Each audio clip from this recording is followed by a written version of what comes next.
1992 оноос хойш монголчууд бусад үндсэн хуультай суурилсан бусад хуулиуд маань хэрэгжиж одоо олон зуун хууль монголчуудын маань нийгмийн амьдралыг одоо зохицуулж байна. За Монгол улс бол ямар ч байсан энэ 92 оноос хойш бол гадаад явдаг болсон, хувийн өмчтэй болсон, газартай болсон, мал нь хувьд очсон, орон сууц нь хувьд очсон гэд. Тэгэхээр бол энэ одоо 92 оны үндсэн хууль, шинэ нарсан үндсэн хууль бол үнэхээр одоо монголчуудын амьдралд ард иргэдэд наалдсан, одоо өнөөгийн дэлхийн ертөнцийн хөгжил дэвшилтэд хөл нийлсэн ийм хуулиа гэдэгт бол бид өхөн баярлж итгэж явдаг.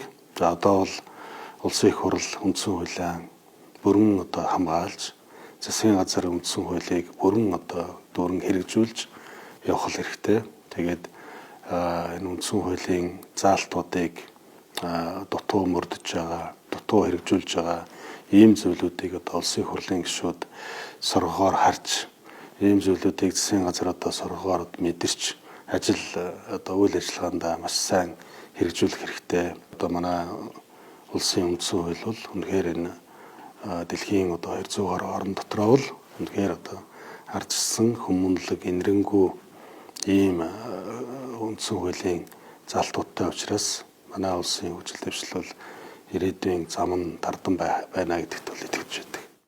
Монгол улсын үндсэн хууль